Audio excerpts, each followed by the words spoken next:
mengucap basmalah. Bismillahirrahmanirrahim, kita hitung bersama-sama. 3, 2, 1. Dengan ini pameran lukisan Melisa bersama ada dibuka.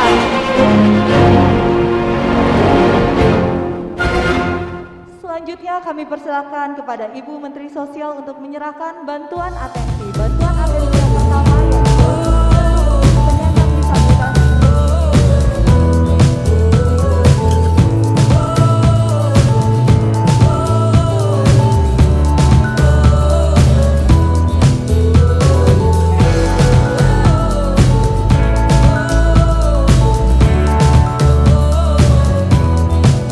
Assalamualaikum warahmatullahi wabarakatuh. Bertemu lagi dengan saya, Ditya Pineska, mahasiswa S1 Kebidanan IIK Strada Indonesia. Kali ini tema pembahasan kita adalah tentang disabilitas ya. Pertama-tama kita harus tahu apa itu penyandang disabilitas. Jadi penyandang disabilitas adalah setiap orang yang mengalami keterbatasan fisik, intelektual, mental, dan atau sensorik dalam jangka waktu lama yang dalam berinteraksi dengan lingkungan dapat mengalami hambatan dan kesulitan untuk berpartisipasi secara penuh dan efektif dengan warga negara lainnya berdasarkan kesamaan hak.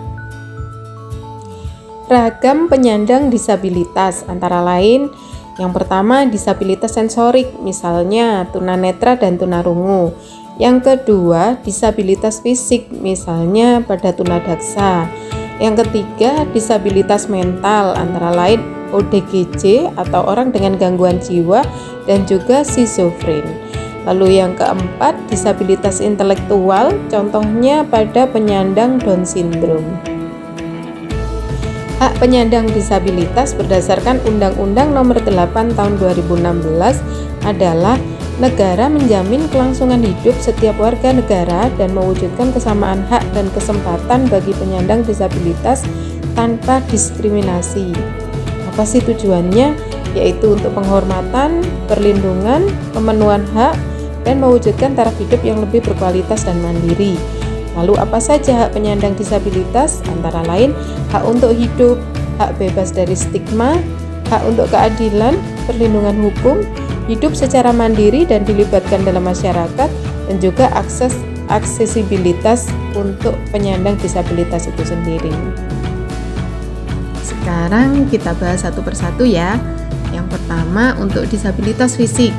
Penyandang disabilitas fisik adalah terganggunya fungsi gerak antara lain karena amputasi, lumpuh layu atau kaku, paraplegi, cerebral palsy atau CP, akibat stroke, akibat kusta, dan juga orang kecil.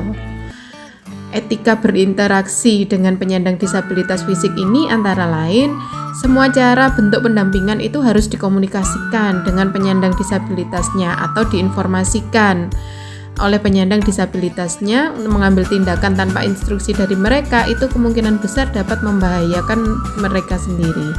Lalu saat berbicara dengan pengguna kursi roda, posisi mata harus sejajar ya dengan mata pengguna kursi rodanya. Lalu tidak memisahkan alat bantu penyandang disabilitas fisik dari mereka tanpa diketahui oleh penyandang disabilitas tersebut. Lalu tidak menaruh barang-barang kita di kursi roda tanpa seizin pengguna kursi roda itu. Tanyakan apakah mereka memerlukan bantuan dari kita. Yang kedua adalah disabilitas sensorik, salah satunya adalah rungu wicara. Penyandang disabilitas sensorik rungu wicara mengacu pada gangguan fungsi indera pendengaran dan gangguan bicara, sehingga biasanya menggunakan gerakan syarat atau tulisan dalam berkomunikasi. Nah, etika berinteraksi dengan mereka antara lain dengan cara menyapa, sentuh, memberikan salam, dan menyapa mereka. Berbicaranya juga harus dengan kontak mata dan berhadapan dengan orang tersebut. Nah, gerakan bibir yang kita lakukan itu harus jelas, menggunakan mimik atau gestur ataupun ekspresi yang tepat. Lalu kita bisa juga dengan menyediakan alat tulis. Menghindari menggunakan masker dan benda lain yang menutupi atau menghalangi bibir. Nah, setelah itu bisa juga dengan menyediakan interpreter apabila diperlukan. Yang ketiga, disabilitas mental. Penyandang disabilitas mental mengacu pada terganggunya fungsi pikir, emosi, dan perilaku akibat gangguan fungsi psikologis atau adanya hambatan dalam interaksi sosial. Nah, etika berinteraksinya antara lain dengan cara menanyakan hal-hal apa saja yang perlu diketahui oleh kita sebagai pendamping, seperti waktu untuk istirahat, waktu untuk minum obat, dan lain sebagainya. Seperti biasa, berbicaranya langsung kepada penyandang disabilitas mental itu sendiri, tidak melalui pendamping. Gunakan kata-kata yang sederhana agar mudah untuk dipahami. Gunakan juga petunjuk-petunjuk pembantu, misalnya dengan memberikan kode kepada penyandang disabilitas itu sendiri. Yang keempat, disabilitas intelektual. Jadi penyandang disabilitas intelektual adalah terganggunya fungsi pikir karena tingkat kecerdasan yang di bawah rata-rata, antara lain karena lambat belajar, disabilitas Grahita, dan juga Down syndrome. Etika berinteraksi dengan mereka antara lain dengan percakapan itu harus dalam cara yang ramah. Lalu berbicara secara langsung kepada penyandang disabilitas intelektual tidak melalui pendamping, lalu kita memperbanyak senyum. Disability is not an obstacle. A person with a disability can also be someone who is successful. Ada banyak contoh ya penyandang disabilitas yang sukses. Beberapa contohnya antara lain yang ada di Indonesia. Yang pertama ada Angki Yudhistia. Dia itu disabilitasnya tunarungu sejak usia 10 tahun. Tapi dia berhasil menjadi finalis Abang None Jakarta Barat tahun 2008. Lalu menjadi penulis buku juga. Nah, lalu yang kedua ada Irma Suryati. Dia disabilitasnya lumpuh sejak usia 4 tahun, tapi dia berhasil menjadi seorang entrepreneur dan wirausahawan juga. Lalu yang ketiga ada Habibie Afsyah. Disabilitasnya adalah kelainan muskular ditrofi. Dia berhasil menerbitkan e-book panduan sukses dari Amazon. Lalu dia juga bisa membuat situs jual beli properti. Nah, hebat sekali dia. Yang keempat ada Stefani Handoyo.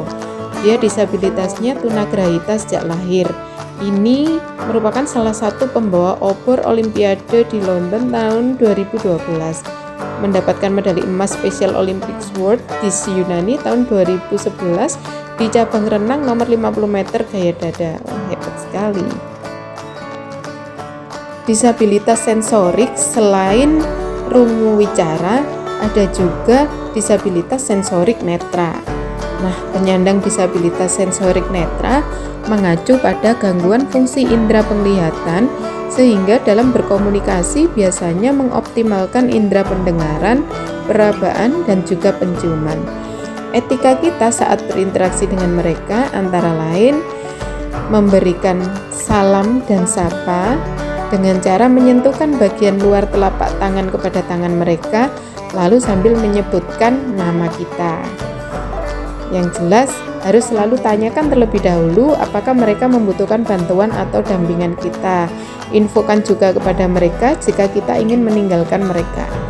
Dalam menuntun, biarkan penyandang disabilitas netra yang memegang pendamping, bukan sebaliknya. Lalu tidak memindahkan barang-barang milik atau yang sedang digunakan penyandang disabilitas netra tanpa sepengetahuan mereka agar mereka tidak bingung dalam mencari barang-barangnya.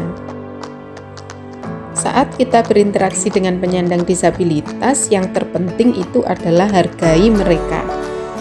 Nah, hargai orang yang memiliki keterbatasan selayaknya Anda ingin diperlakukan oleh orang lain. Lihatlah orang lain sebagai manusia, bukan manusia dengan kedisabilitasannya. Berfokuslah pada kepribadian orang itu sendiri. So, let's support people with disabilities around us by always involving and empowering them in their daily activity.